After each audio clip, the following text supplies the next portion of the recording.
I'm Heyzeus, and this video is about the Unranked Matchmaking update, sponsored by Epic's Digital Collectibles, where you can collect, share and trade your favourite CSGO stars. More about them at the end of the video, and this is a bit of an odd video for me. I don't normally make videos about updates, but this update is different. There's something I really want to talk about here. Now, if you look at the patch notes, you'll see various things in there. For example, they removed a map that no one cares about, for two maps that no one is probably going to care about either. And they also made some changes to Vertigo, since the map is still a bit of a joke and it's going to be played at the Major in 3 weeks' time. But these aren't what people are excited about. And that brings us to the biggest feature of this update, which is Scrimmage. Now, to quote, "When playing Scrimmage maps in official competitive matchmaking, there are no restrictions on players in your party, your skill groups will not be adjusted after the match, and your competitive wins counter will not be incremented upon winning the match." So this is the unranked matchmaking mode that people have been begging Valve for 6 years. We begged and begged and begged through good times and bad,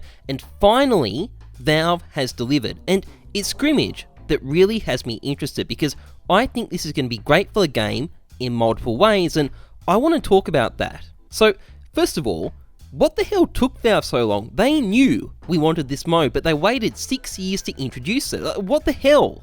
Well, they may actually have had a legitimate concern. When you queue for competitive matchmaking, a big part of the player base won't be able to match with you because they don't have the right rank. And there are obviously some exceptions, but generally, a big part of the player base will be off limits, and you need 10 people for a matchmaking game. If you can't get 10 people, you're just going to be stuck queuing. So for people to be able to get into a game quickly, you need a large pool of players. And if some of those players are leaving comp to play unranked, well, this could really fuck with that system. Even if only 20% or so of the player base switch to unranked, you could see a big increase in queue time, leading to even more people going to unranked where the queue times aren't as high, which then could lead to a cycle that collapses competitive matchmaking. And maybe it wouldn't be that bad, but there is a risk. And with this update, we can see Valve's way of dealing with that. Sure, you can play unranked now, but you can't play it on the active map pool. If you want to play it, you're going to have to play it on some of those maps I mentioned that no one gives a shit about. So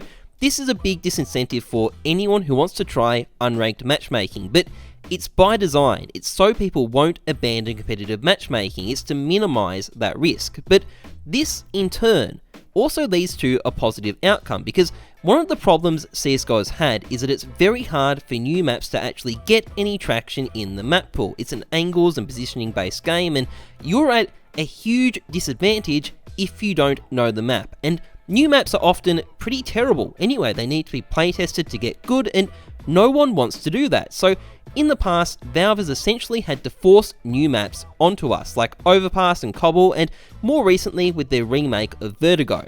And this update provides a workaround, because now you have a big incentive to play on some of these less mainstream maps, and if people are playing them, well, if they're good, they'll probably get accepted into more general matchmaking and help keep this game fresh. And in fact, CSGO Dev actually liked someone on Twitter who said this, so I'm pretty confident that's Valve's thinking with this. This is killing two birds with one stone. The community gets the features they want, and it helps bring new maps into the mainstream at the same time. But there's also a bigger picture going on here. You see, I remember a time when there was a narrative that Valve didn't care to do proper updates to the game and were just milking us with new cases. Now, that's flipped on its head. We're getting more and more content, and it's reaching the point where people are complaining about the lack of new cases. And I think we've entered into a positive feedback loop here. You see, in the last year, Valve has upped their game with the updates. They could see CSGO wasn't doing so well, so they put in the effort. And the game started growing again because of that. Free-to-play revitalized CSGO. It's indisputable when you look at the Steam charts, CSGO grew. And as more and more updates were brought in, the game has kept on growing. In fact, in seasonally adjusted terms, it's currently larger than it's ever been. And the economy of CSGO has been thriving recently because of this. There seems to have been unprecedented demand for the most recent cases. Their prices shouldn't be anywhere near this high. And cases are where Valve makes the money. So they're probably doing really well right now. And I think this is what's driving further updates to the game. Like, to put it really simply, Valve is adding more content to the game, there's more people playing as a result, they're spending more money, so Valve adds more content, people then spend even more money, and so on and so forth. I think that's what we're experiencing right now. Valve is seeing good returns on their development resources, so they're inclined to put in even more effort, and with Unranked Matchmaking finally added to the game, and the major just around the corner, I don't think this is going to stop anytime soon. I think Valve has every reason to keep giving us more cool shit, and I think CSGO's best days may well be in front of us. Anyway, that's all for this video. A big thanks to Epic's Digital Collectibles for sponsoring this channel. Epic's allows you to support your favourite CSGO teams by collecting their digital cards. All cards have a unique mint number, a rarity rating, and a detailed biography on the player, and have a record of all the previous owners. You can also get rare, one-of-a-kind, blockchain-secured relic cards, the ultimate collector's pieces, sell and trade duplicates or cards you don't want on a secure market to get your hands on rarer cards and work your way up the leaderboard. The app is available on the App Store and Google Play, and the link is in the description. Sign up today. Otherwise, if you enjoyed this vid, please like, comment, subscribe, it'd be massively appreciated. Otherwise, trust the numbers, not your gut. I'm Heyzeus.